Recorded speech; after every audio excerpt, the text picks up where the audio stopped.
सबसे पहले तो आपने कुछ शॉपिंग करनी है, आपने कुछ सामान खरीदना है। आपको चंद सामान के बारे में पहले बता देता हूं और फिर हम एहराम की तरफ और दीगर मामलात की तरफ चलेंगे। आपने एक बात पहले तो याद ये रखनी है कि दुनिया में कोई भी सफर करें, सबसे मेन चीज आपका पासपोर्ट होता है, ठीक है। और अब चूंकि हज पर आप जा रहे हैं तो नॉर्मली हाजियों से तो पासपोर्ट जद्दा एयरपोर्ट पर ले लिया जाता है और उसके बाद वापसी में ही उन्हें पासपोर्ट दिया जाता है। लेकिन इसके बावजूद आपने करना यह है कि अपने पासपोर्ट की, अपने हज वीजा की कॉपी जो है वो आपने स्कैन कर लेनी है, मोबाइल में भी सेव कर लें और किसी एक और जगह पर भी इसको किसी के और रिश्तेदार के मोबाइल में सेव करवा दें या ईमेल एड्रेस पर भेज दें। अब उसके बाद आपने इस सफर पर जो मेन चीजें खरीदनी है, जिसमें मैं अर्ज करना चाहता हूं कि उसमें कंजूसी मत कीजिएगा, बेहतरीन चीज खरीदिएगा। ये पूरा सफर आपको इंशाअल्लाह सहूलत के साथ गुजरेगा, जिसमें दो तीन चीजें बड़ी अहम हैं। सबसे पहले आपका बैग है, क्योंकि आपने अपना सामान लेकर जाना है। और देखिए बैग की कई किस्में आती हैं, लेकिन अगर आप बैग ट्रॉली वाला ले लेंगे तो उसका फायदा क्या होगा कि आपको चलाना आसान हो जाएगा। कुछ लोग वो बैग लेते हैं जो कांधे पर उठाने वाला होता है, हैंडल वाला बैग होता है, वो आपको अभी तो आपको लगता है कि मैं बड़ा मजबूत उठा लूंगा, लेकिन थोड़ी देर के बाद जब आप इसको लेकर चल रहे होंगे, बार बार उठाना पड़ेगा तो मुश्किल हो जाएगा। तो ट्रॉली वाला बैग लें और ये भी बेहतरीन क्वालिटी वाला लें। बाज़ औक़ात ट्रॉली तो होती है मगर उसके टायर कमजोर होते हैं, उसकी जिप कमजोर होती है, तो अच्छे ब्रांड का लें, अच्छी क्वालिटी का लें। और अब जब से ये 4 टायर वाला बैग आने लग गया है, कुछ बैग ट्रॉली में 2 टायर वाले होते हैं, ठीक है ना। अब देखिए 2 टायर वाला बैग होगा ना तो उसका प्रॉब्लम क्या होगा कि आपको उसको इस तरीके से चलाना पड़ेगा। जरा मुझे दिखाइएगा, आपको ऐसे चलाना पड़ेगा। जब आप ऐसे बैग को चलाएंगे तो आपके हाथ पर बोझ आएगा, आप थक जाएंगे। लेकिन 4 टायर का फायदा ये होता है कि ये आपके साथ चलता जाएगा और आप बड़ी इजी से जहां भी लेकर जाना है उसको ले जाएंगे। तो बैग लेने में कंजूसी ना करें, थोड़ा महंगा मिले कोई बात नहीं। आप जब भी बैग खरीदें यूनिक कलर खरीदें, यानी सबसे हटकर कलर खरीदें। तकरीबन बैग नॉर्मली लोगों के पता है कौन से होते हैं, ब्लू होते हैं, डार्क ब्लू होते हैं, ब्लैक होते हैं और 1-2 कलर बहुत ज्यादा होते हैं। तो आप अगर थोड़ा हट के कलर खरीदेंगे, व्हाइट खरीद लें, येलो पीला ले लें, ऑरेंज कलर का ले लें, स्काई ब्लू कलर ले लें, वो कलर जो नॉर्मली लोग नहीं लेते, उसका फायदा क्या होगा कि सैकड़ों बैग जो है बेल्ट पे घूम रहे होंगे, आपको दूर से ही अपना बैग नजर आ जाएगा कि ये मेरा बैग है। हमारे साथ भी ऐसा हुआ और भी कई लोगों के साथ हुआ कि एक ही कलर का बैग, एक ही कंपनी का बैग बेल्ट पे 4-4 घूम रहे हैं। अच्छा, कोई हमारा बैग उठा के चला गया, हम अपना बैग ढूंढ रहे हैं, क्योंकि एक जैसे बैग थे। तो जितना आपका बैग यूनिक होगा वो रखें। तो इसी तरह एक और बड़ी अहम चीज है इस सफर में, ठीक है ना, और वो है चप्पल।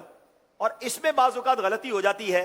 सबसे अच्छे वाले चप्पल आपने लेने हैं, और चप्पल 2 पट्टी वाले जो आपने लेने हैं, जो आपने हज के दिनों में पहनने हैं, उम्रे के दौरान भी पहनने, एहराम की हालत में जो आपने पहनने हैं, वो सॉफ्ट होने चाहिए, बेहतरीन होने चाहिए। बाज़ औक़ात 12-15 लाख रुपए का पैकेज ले लिया है और चप्पल 100 रुपए वाली ले ली है।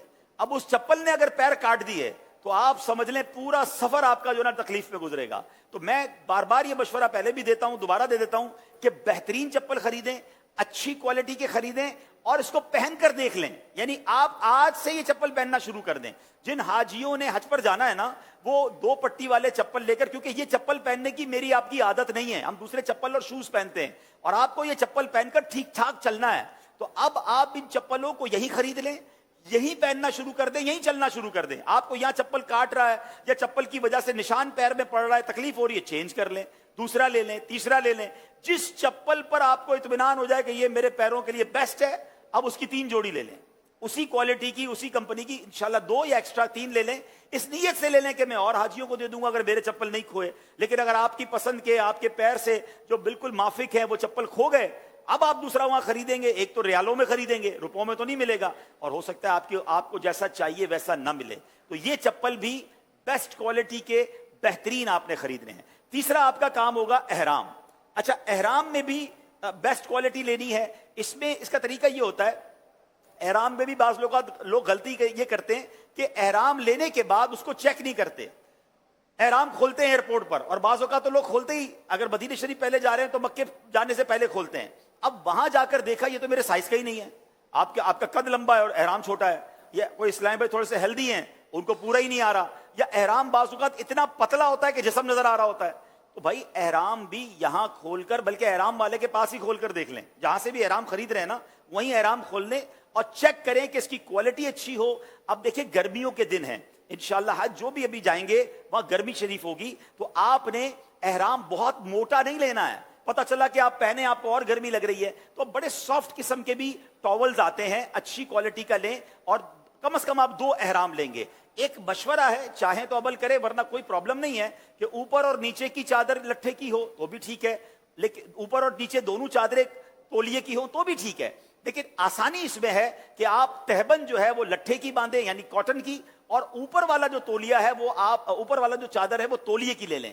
اس سے فائدہ یہ ہوگا کہ پسینہ وغیرہ جذب ہو جائے گا اور اوپر کی چادر کو سنبھالنا آسان ہو جائے گا. تو اس کا طریقہ یہ ہوگا کہ ایک سیٹ لٹھے کا یعنی کاٹن کے کپڑے کا لے لیں, ایک سیٹ تولیے کا لے لیں, تو اب یہ دونوں آپ کا سیٹ بن جائے گا, تو انشاءاللہ آپ کے لیے آسانی ہو جائے گی. اچھا, احرام بعض اوقات کلف لگا ہوا ہوتا ہے, تو آپ اس احرام کو دھو بھی سکتے ہیں, اپنے گھر میں دھو کر سافٹ کر لیں اور پھر آپ اس کے بعد احرام لے لیں. تو یہ تو 3 چیزیں ہو گئی, ورنہ اور بھی بہت ساری چیزیں ہیں. اب جیسے مثال کے طور پہ یہ اسکول بیگ ہے, یہ آپ کو اس طرح کا کوئی بھی اسکول بیگ ہو, یہ آپ کو کام آئے گا جب آپ مینا عرفات جائیں گے, کیونکہ آپ یہ والا بیگ تو لے کے نہیں جائیں گے نا. اب آپ 2 دن 3 دن کے لیے جا رہے ہیں تو اس میں آپ اپنے کپڑے رکھ لیں گے, ایک احرام کی چادر ایکسٹرا رکھ لیں گے, ایک چپل کا جوڑا ایکسٹرا رکھ لیں گے, کچھ دوائیں ہیں, بسکٹ وغیرہ رکھنا ہے, تو چھوٹا موٹا سامان آپ نے لے کر جانا ہے. تو اس کے لیے آپ کو یہ اسکول بیگ ہم اس لیے سجیسٹ کرتے ہیں کہ اسکول بیگ کاندھے پر آ جاتا ہے, آپ کے دونوں ہاتھ خالی ہو جاتے ہیں. مثال کے طور پہ اب میں نے یہ اسکول بیگ پہن لیا, ٹھیک ہے نا, تو اب اس کو پہننے کے بعد کیا ہوگا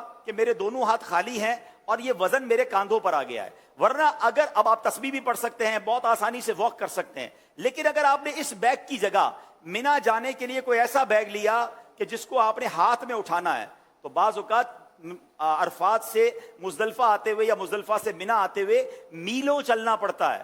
تو میلوں چلنے کے لیے 3-4 کلو کا بیگ بھی 20 کلو کا بیگ لگنے لگتا ہے, جو ہاتھ میں ہوتا ہے نا وہ بہت بھاری لگے گا آپ کو. تو کاندھے والا بیگ لیں تو انشاءاللہ یہ آپ کو آسانی دے گا. اب اس کے بعد آپ یہ بیلٹ ہے جو احرام کے ساتھ, ابھی میں انشاءاللہ جب احرام پہن کر دکھاؤں گا تو مزید آپ کو سمجھ آ جائے گا.